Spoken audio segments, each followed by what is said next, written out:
இந்த சாப்டர்ல manual மெஷினுக்கும், power மெஷினுக்கும் உள்ள ஒற்றுமைகளையும், வித்தியாசங்களையும் பற்றி பார்க்க போறோம். இந்த 2 மெஷினையும் எப்படி மெயின்டெயின் பண்றதுன்னும் இந்த சாப்டர்ல பார்க்க போறோம். இப்போ வந்து நம்ம தையலுக்கு ரொம்ப முக்கியம் மிஷின். இப்போ அதை பற்றி அதான ஒரு விளக்கம் உங்களுக்கு கொடுக்கலான்னு இருக்கேன். நிறைய வெரைட்டிஸ் ஆஃப் தையல் மிஷின்ஸ் இருக்குது.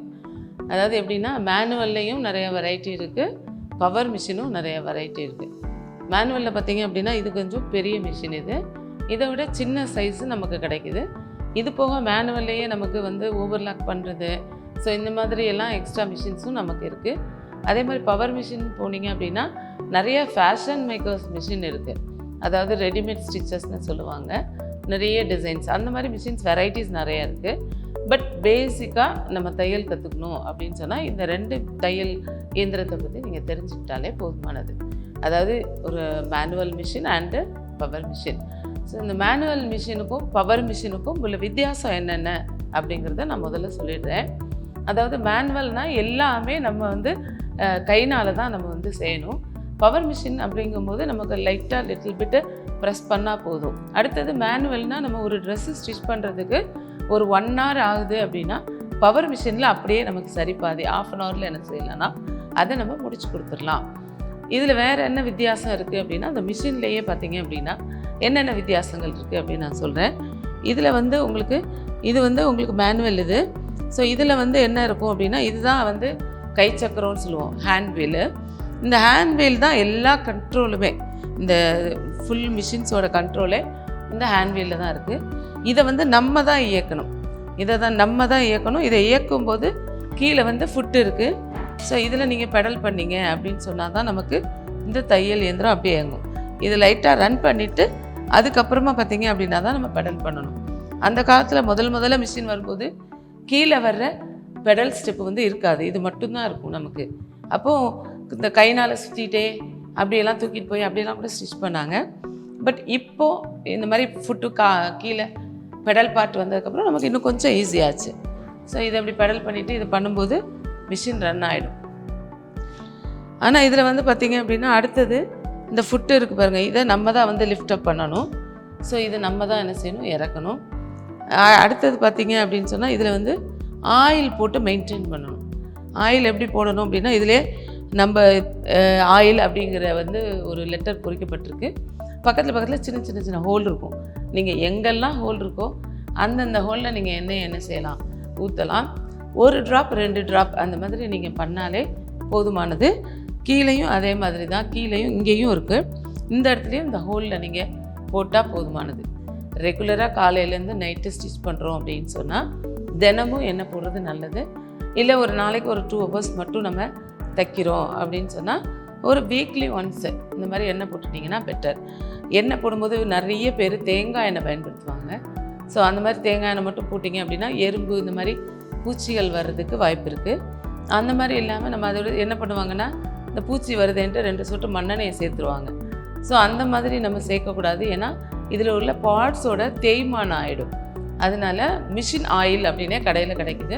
அதை வாங்கிட்டு இந்த மாதிரி கேனில் வந்து நம்ம வந்து மிஷினை இதில் எண்ணெய் ஃபில் பண்ணிட்டோம்னா அந்த ஆர்டினரி மிஷின், அதாவது மேனுவல் மிஷினுக்கு இதில் நம்ம போடுறதுக்கு ஈஸியாக இருக்கும். இப்படி அதாவது இதிலே ஒரு ட்ராப் இப்படி விழுகும். ஸோ ஒரு சின்ன ஒரு ட்ராப் கொடுத்தா போதும். இது கொஞ்சம் க்ளோஸாக இருக்கு பாருங்கள். இதை ஓப்பன் பண்ணி இதில் கொஞ்சம் பெரிய ஹோலாக இருந்தால் அந்த இடத்துல ஒரு 4-5 ட்ராப் அந்த மாதிரி நீங்கள் வந்து உள்ளே விடலாம். அதர்வைஸ் வந்து ஒரு ட்ராப் அந்த ஒவ்வொரு ஹோல்லையுமே இந்த இடம் இங்கே, ஸோ இங்கெல்லாம் சின்ன ஹோல் இருக்குது பாருங்கள். அது பக்கத்துலேயே சில இடத்துலலாம் ஆயில் அப்படின்னு எழுதியிருக்கும். இது போக பார்த்தீங்க அப்படின்னா நீங்கள் இந்த இடத்துல உள்ள, அதாவது நம்ம இதை ரன் பண்ணும்போது அசைகிற இடத்துல உள்ளே கொடுத்தீங்க அப்படின்னா நல்லா ஈஸியாக நமக்கு மூவ் பண்ணுறதுக்கு வசதியாக இருக்கும். இந்த நீடில் போகிற பகுதியில் கூட என்ன செய்யலாம்னா இந்த டிப்பை வச்சு லிட்டில் பிட் அப்படி என்ன செய்யலாம், இதில் கூட நீங்கள் எண்ணெய் விடலாம். ஸோ அப்போ வந்து நமக்கு இயக்குறதுக்கு ரொம்ப ஈஸியாகவும் இருக்கும், கொஞ்சம் கம்ஃபர்டபுளாகவும் இருக்கும். சவுண்டு வந்து அதிகமாக வராமல் இருக்கும். இப்போ இது ஃபுல் மேனுவல் இது பார்த்தோம். இது அப்படியே என்னென்ன உங்களுக்கு இதில் பவர் மிஷினில் கொஞ்சம் வித்தியாசம் இருக்குது அப்படிங்கிறத காட்டுறேன். பவர் மிஷினில் இப்படி நேராக வந்து ஃப்ளக் பாயிண்ட் இந்த இடத்துல போட்டுக்குவோம். இந்த ஸ்விட்சை ஆன் பண்ணிடுங்க. இப்போ பவர் மிஷின் வந்து எப்படி நம்ம இது ரன் பண்ணணும் அப்படின்னு பார்த்தீங்க அப்படின்னா இந்த இடத்துல வந்து உங்களுக்கு ஸ்விட்ச் இருக்குது. இதை வந்து நீங்கள் ஆன் பண்ணிங்க அப்படின்னு சொன்னால் இதை ஆன் பண்ணோம் அப்படின்னா இதுலேயே லைட் எரியும் பார்த்துக்கோங்க. இது ஃபஸ்ட்டு ஃபெசிலிட்டி நமக்கு மேனுவலில் இல்லாதது. ஸோ இது வந்து நமக்கு நைட்டு ஸ்டிச் பண்ணும்போது கூட நமக்கு ஈஸியாக பார்க்குறதுக்கு நமக்கு யூஸ்ஃபுல்லாக இருக்குது. அடுத்தது பார்த்திங்கன்னா நம்ம கையை வந்து இந்த ஹேண்டில் வீல்க்கோ எதுக்குமே, அதாவது அதில் கை சக்கரத்தில் எப்படி கை வச்சோமோ அந்த மாதிரி இதில் நம்ம வைக்கணும்னு அவசியமே இல்லை. 2 கையுமே நீங்கள் ஸ்டிச் பண்ணுறதுக்கு உபயோகிச்சுக்கலாம். இந்த ஸ்விட்சை ஆன் பண்ணிவிட்டு அதுக்கப்புறம் நீங்கள் கால் பெடலில் இப்படி வச்சிங்க அப்படின்னு சொன்னால் அதுவே என்ன செய்யும்னா லைட்டாக அப்படி ப்ரெஸ் பண்ணிங்கன்னா அதுவே ரன் ஆகிடும். இது வந்து நமக்கு மெதுவாகவும் ரன் பண்ணலாம், ஸ்பீடப்பும் பண்ணிக்கலாம். அதுக்கான ஸ்விட்சும் இருக்குது. இந்த மாதிரி ஃப்ரண்ட்டில் வந்து உங்களுக்கு ப்ளஸ் மைனஸ் அப்படின்னு கொடுத்துருப்பாங்க.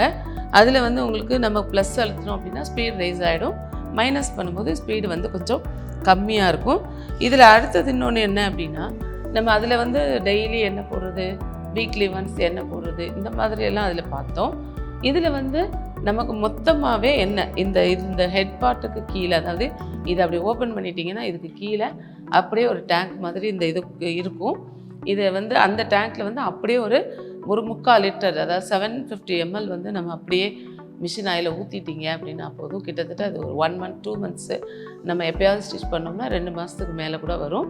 இப்போ அந்த எண்ணெய் வந்து எப்போ மாற்றணும் அப்படின்னு பார்த்தீங்க அப்படின்னா, நம்ம ஸ்டிச் பண்ணுற ஸ்பீடில் அந்த எண்ணெய் வந்து இதுக்கு மேலே வரும்.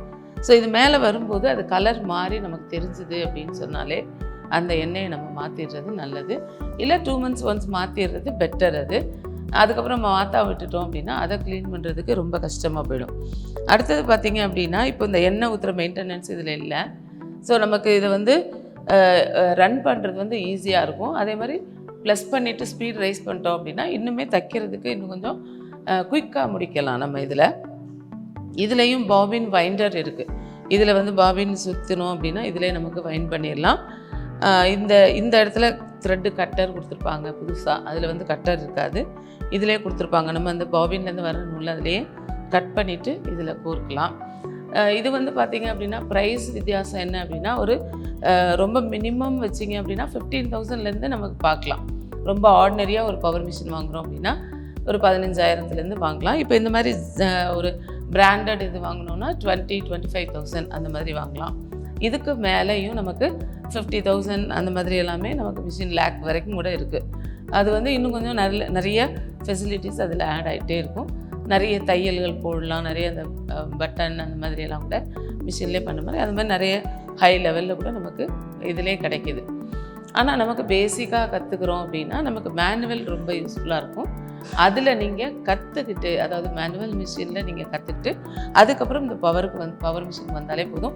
இது ஒரு ரெடிமேட் கார்மெண்ட்ஸ் வைக்கிற அளவுக்கு நமக்கு இது யூஸ்ஃபுல்லாக இருக்கும். இதுதான் ரெண்டுக்கும் உள்ள வித்தியாசம்.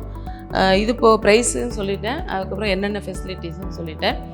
இன்னும் சின்ன இது இருக்குது. அதாவது என்னென்னா, இப்போது நம்ம ஒரு ரிவர்ஸ் அடின்னு சொல்லுவோம், அதாவது ரஃப் அடி அப்படின்னு நம்ம ஒரு பாஷையில், அதாவது பேக் ஸ்டிச் அடித்து ஃப்ரண்ட்டுக்கு வரணும்.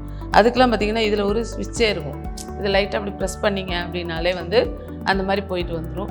அதுக்கப்புறம் இந்த பார்த்திங்கன்னா இந்த இடத்துல லெக் போர்ஷனில் வந்து இந்த இடத்துல அப்படியே ஒரு மிஷின் இதில் வந்து தள்ளுறது இருக்கும். அது வந்து ஃபுட்டை தூக்குறதுக்கு நம்ம இப்படியே பண்ணால் அந்த மாதிரி தூக்கிடும். இப்போ இந்த ஃபெசிலிட்டிஸ் எல்லாம் மேனுவலில் வந்து நமக்கு அவ்வளவு கிடைக்கிறதுக்கு சான்ஸ் இல்லை. கொஞ்சம் பெரிய மிஷின் அப்படிங்கிறப்ப அதில் இருக்கும். சின்ன தையல் மிஷின்லலாம் அந்த மாதிரி இருக்காது. நம்ம தான் என்ன செய்யணும்னா அதை வந்து லிஃப்ட் அப் பண்ணிக்கணும். ஸோ தையல் அட்ஜஸ்ட்மெண்ட்டு இதுக்கு எல்லாமே நமக்கு ஃப்ரண்ட்டில் ஸ்க்ரூ இருக்குது, அதுலேயும் ஃப்ரண்ட்டில் ஸ்க்ரூ இருக்கும். ஸோ இதெல்லாம் வந்து சேம் இது தான். மற்றபடி இது வந்து நமக்கு டைம்லி ரொம்ப நமக்கு யூஸ்ஃபுல்லான ஒரு இது. அதாவது நிறைய டைம் நம்ம சேவ் பண்ணணும், இல்லை நிறைய உடைகள் தைக்கணும் அப்படின்னா பவர் மிஷின் பெஸ்ட்டு அப்படின்னு நான் சொல்லுவேன். தேங்க்யூ.